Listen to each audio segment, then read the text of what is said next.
Tem também as últimas no mercado, bastidores, finanças, nova proposta feita pelo Galo ao Botafogo por Gregori. Te conto também sobre o futebol argentino, investindo pesado e muito mais.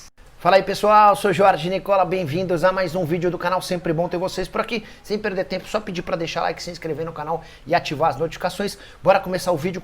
Hora de falar sobre o futebol argentino que decidiu investir pesado para tentar acabar com a soberania do futebol brasileiro, especialmente na Libertadores.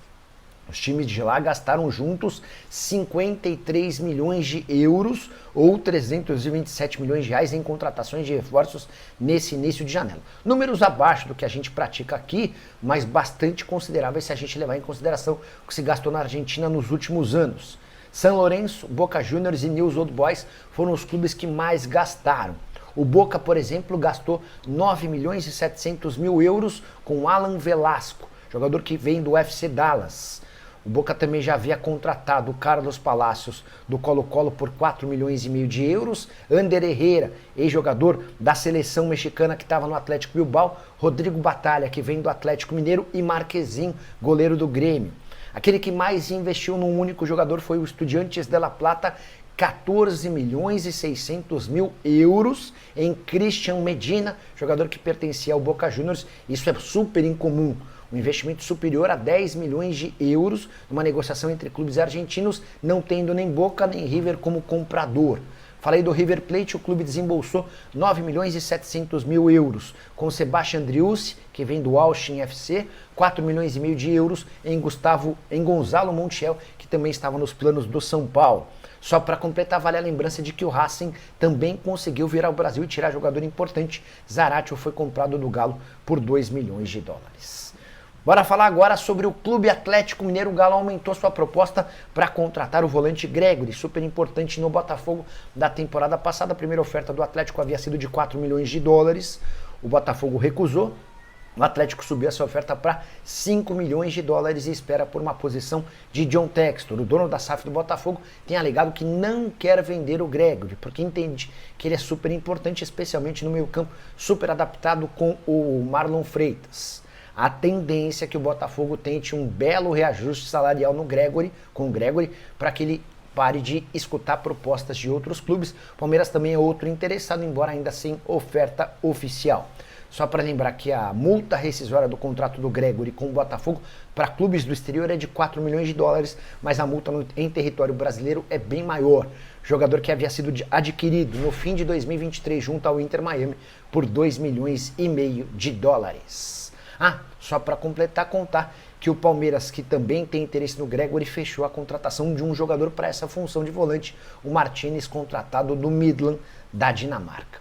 Enquanto estava no Vasco, uma baderna que chegou inclusive ao ponto que chegou, que todo mundo sabe, o Santos vive um problema político muito grave, o Inter também vivia, e agora no Atlético ele chega e vai tratar basicamente com um profissional, que é quem está tratando mais o futebol no Atlético, que é, aliás, um dos donos, que é o Rafael Menin. Então esse trato entre Brax e Rafael Menin, que o Brax com a curta passagem por esses clubes, mas pela rodagem, que o Brax tenha condição para questionar, condição para decidir e que não fique só balançando a cabeça para o dono do clube, que aí eu já acho que seria um grande avanço.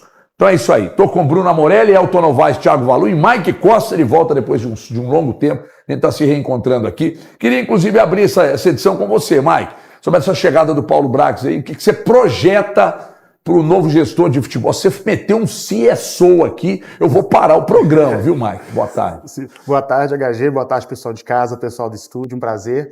Então, eu fiquei bem animado com essa chegada do Paulo Brax, porque eu acho que ele traz o que estava faltando no Atlético, que é a experiência, né? Que é aquela malícia, aquele traquejo que a gente estava cobrando do Vitor, de o cara que já tem uma rodagem maior, que sabe ir lá no jogador, que sabe pegar o avião, ir lá sentar e conversar, né? Além de ser um cara também que já conhece futebol mineiro, né? Começou no América. Eu acho que isso é muito importante quando você trata de clubes assim, né? Que são tão fortes assim na região. Aqui nós temos Cruzeiro e Atlético como time de Série A. Então é bem polarizado, então o cara tem que conhecer, saber como é que é a torcida, saber como é que se lida com essa responsabilidade. Eu acho que ele vai trazer isso. Além disso, também ele passou por momentos de pressão, de diversas situações diferentes, Internacional fazendo uma reformulação, no Santos, Vasco, então eu acredito que é uma boa aposta. Essa questão que o Mike falou, por onde que ele passou, é o que dá a casca a um diretor de futebol. Gente, ele trabalhou no Internacional. O Internacional, um dos gigantes do continente. Ele trabalhou no Vasco, independente de qualquer situação que o Vasco esteja vivendo, ele passou no Vasco, ele trabalhou no Vasco, trabalhou no Santos. Então, isso dá casca para um profissional. E a questão do Paulo Brax, o que se tornou a expectativa que foi criada pela própria instituição e pelos seus gestores é que buscaria nomes grandes, nomes do mercado internacional. Então foi a expectativa que foi criada pelos próprios gestores. Por isso, grande parte da torcida do Atlético, ou parte da torcida do Atlético, ou no termômetro rede social, foi atacar a diretoria por ter buscado o Paulo Brax. Mas, na verdade, nem entendia qual era o trabalho do Paulo Brax, nem entendia qual era o perfil do Paulo Brax. Mas os ataques foram criados por parte da torcida do Atlético, mais uma vez eu reforço, por parte da torcida do Atlético, simplesmente pela a corrente que é montada para pegar e atacar, porque não buscou um grande nome já conhecido do mercado, ou pela expectativa que foi criada na temporada passada, pela volta do Rodrigo Caetano, que hoje é um gestor da seleção brasileira. Então, todas as expectativas que foram criadas pela própria direção foi de que buscariam nomes de peso, nomes já concretizados no mercado. Mas quando você para entender que um cara estudou, trabalhou, buscou conhecimento para chegar a esse ponto, você tem que dar oportunidade para ele. E é isso que o Paulo Brax está recebendo agora. Depois de tudo que ele estudou, de tudo que ele se preparou, ele está tendo a oportunidade de chegar ao Atlético. Então, o torcedor do Atlético também precisa entender isso. E um outro ponto que a gente lembrou na rádio hoje mais cedo, o Paulo Brax é um torcedor do Atlético. É um cara de arquibancada do Atlético. E vamos colocar mais outros pontos aqui que eu acho fundamentais. Hoje um torcedor mandou uma mensagem pra gente no chat lá da rádio, falando assim, mas ele trabalhou no Vasco e o Vasco lutou pelo rebaixamento. Sim, ele trabalhou no Vasco e o Vasco lutou pelo rebaixamento. E o Vasco escapou do rebaixamento, graças a dois nomes, o Payet e o Veguete, que foram nomes buscados por ele. O Internacional, em questões financeiras, e o Esportivo. O Internacional foi 2 vezes vice do Campeonato Brasileiro com o trabalho dele. A busca dele por grandes nomes, por exemplo, o Vitão, é um nome buscado por ele. E hoje o Flamengo está batendo na porta do Internacional e é um dos melhores jogadores do Internacional. Quem acompanha futebol e acompanhou o Internacional na temporada passada, o Vitão foi o Alan Patrick, outro nome também buscado por ele. Então a gente tem que dar a César o que é de César. A gente pode apontar que ele não conseguiu efetivamente resultados esportivos, mas os administrativos no Internacional especificamente, ele conseguiu. O esportivo, eu dou o Vasco como exemplo, que se ele buscou nomes que ajudaram esse Vasco não cair para a segunda divisão mais uma vez, então eu dou ponto para ele. E o Santos, qual era o principal objetivo? Voltar para a elite do futebol. Ele entregou. Então, a gente tem que também, eu aqui mesmo, apontei pontos negativos, que é a falta de experiência perante os nomes que o Atlético buscava. E que eu dei outros nomes que são muito mais experientes que o próprio Paulo Brax. Mas pegando o conjunto da obra e entendendo as nuances, o Paulo Brax é um ótimo nome para o Atlético. A questão esportiva é a mais difícil, independentemente da condição. Por quê? Sim. Você tem um campeonato de 20 clubes, por exemplo, como o brasileiro, onde um só campeão. Então, logo, a dificuldade é muito grande, né? Então, agora, tem uma questão, daqui a pouco eu quero ouvir o Valu e o Brunão também, tem uma questão que não dá para tirar da conta do Brax por onde ele passou, mas principalmente pelo Inter, que é a questão de, a gente traz, a gente valoriza e a gente vende. O que ele levantou de grana também nos clubes por onde ele passou, eu acho que isso, não em todos, mas principalmente lá no Inter, ele foi importante na chegada de jogadores importantes que geraram muita grana para o Inter. Agora, a questão de ou que ainda vão gerar muita grana para o Inter. Agora, a questão esportiva, difícil, né? Difícil. Muito difícil a gente falar qualquer coisa nesse sentido, pela dificuldade mesmo. E outra coisa, repito, ele pegou turbulência política no Inter, no Vasco e no Santos. Nos três. E aí você quer resposta esportiva, com o clube passando por ebulição política, é sempre mais difícil. Agora, ele pode trazer dinheiro de volta? Dinheiro de volta eu não sei, mas que ele pode trazer dinheiro, sim. O Paulo Brax. Então, boa tarde, HG, aos colegas, aos telespectadores. Eu acho que, embora internamente o Atlético não tenha uma turbulência política como a que ele enfrentou lá no Vasco, no Inter, no próprio Santos, tem uma turbulência na relação da instituição com a sua torcida. O torcedor atleticano está insatisfeito com a atuação do time no mercado, muito tímida, vendendo um dos principais jogadores, que é o Paulinho, ainda não trouxe nenhum grande nome, né, para trazer uma segurança para o torcedor de que o time realmente tem ambições esportivas relevantes para esse ano. Então acho que o Paulo Brax ele vai ter que atuar nisso aí, tentar melhorar a imagem da diretoria, dos 4 R's, junto ao torcedor. E como que ele vai fazer isso? Trazendo jogadores, montando uma equipe competitiva que vai fazer o Atlético brigar por títulos. Da mesma forma que brigou no ano passado, embora não tenha conquistado os mais relevantes, mas foi um time que brigou, chegou na final da Libertadores, da Copa do Brasil. E assim, desses times que o Paulo Brax passou, talvez no Santos foi o que ele teve um pouco mais de condição de fazer um bom trabalho.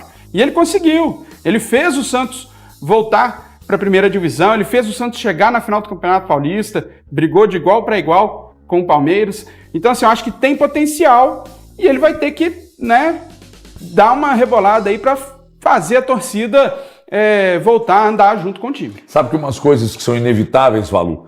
Ontem a gente falava aqui do Fernando Diniz e eu dizia que é inevitável que você pegue o recorte do ano passado e traga para uma avaliação atual. É inevitável que quando você for analisar, quer dizer, nós aqui, talvez consiga separar. Mas tem torcedor que não vai conseguir separar o último grande profissional da área, no Atlético, que foi o Rodrigo Caetano, da chegada do Paulo Brax. Mas se formos analisar o que foi feito entre a saída do Rodrigo Caetano e a chegada do Paulo Brax, isso pode funcionar como positivo para ele. Né? Porque estava tão ruim, ele não estava entre os primeiros nomes da lista, mas foi quem foi contratado e agora tem a responsabilidade de ser gestor do Atlético. Valu. Boa tarde, HG. Boa tarde aos nossos amigos aqui no estúdio. A quem nos assiste, eu acho que uma coisa que ajuda a atrapalhar esse processo de aceitação do torcedor atleticano é esse discurso, mais uma vez, falho, né? Da direção, das pessoas que mandam no Atlético. Na saída do Rodrigo Caetano fica o Vitor e aí fala que vai vir um grande nome. Se o Atlético não se pronuncia, fala apenas que estamos procurando alguém para assumir o cargo de CEO do clube, assumir o departamento de futebol como um todo, anuncia o Paulo Brax e os serviços dele prestados, o impacto que é causado é outro. Mas é o que o Elton disse. Anuncia-se que vai vir um grande e sabe-se lá, o imaginário do torcedor, ele ainda tem muito viva as situações em que viveu com o Rodrigo Caetano. Enfim, eu acho que também as pessoas que mandam no Atlético às vezes precisam de ter um pouco de cuidado na condução das palavras, porque o Paulo Brax é um cara que tem capacidade, ele viveu turbulências. Acho que quando a gente fala do Internacional que ele passou e também do Santos e do Vasco, dá um pouco do entendimento, porque quando ele recebeu a oportunidade de vir para o Atlético, ele veio depressa, né? Ele rapidamente se desligou do Santos. Acho que, em termos de clube, estrutura, vai ser a melhor. O Paulo Brax vai estar encontrando a melhor oportunidade, eu não tenho dúvida de falar isso, de todos os outros trabalhos que ele passou. E eu não estou dimensionando o tamanho de clube, tá, pessoal? Eu estou falando, o Inter, ele vivia um momento muito crítico no Internacional. O Vasco da Gama com a 777, indescritível, né? E o Santos vivendo uma pressão, um técnico insatisfeito, ele tendo que conduzir várias questões por ali. No Atlético ele chega com uma situação, se não com a torcida amena, mas onde ele vai ter o trato diretamente com os donos do clube. Importante que tenha autonomia, HG. Autonomia não é fazer o que bem entende, é ter liberdade para trabalhar dentro daquilo que o seu currículo te proporcionou para o cargo que você foi contratado. Tá aí, torcedor atleticano, quero sua opinião sobre essa nova proposta de 5 milhões de dólares que o Atlético fez ao Botafogo pela contratação do Gregory. O Atlético insistindo na negociação deste jogador. É um nome que agrada muito o treinador Cuca, e o Atlético quer fazer esse investimento para reforçar seu elenco para a temporada de 2025. E também sobre a chegada de Paulo Brax. Muitos amigos aí dos donos da bola, né? Eles acabaram defendendo a chegada de Paulo Brax no Galo, afirmando, né, concordando aí, que o Paulo Brax deve fazer um bom trabalho à frente do Galo. Deixe sua opinião nos comentários, não esqueça de deixar o like no vídeo, se inscrever no canal e ativar o sininho de notificações.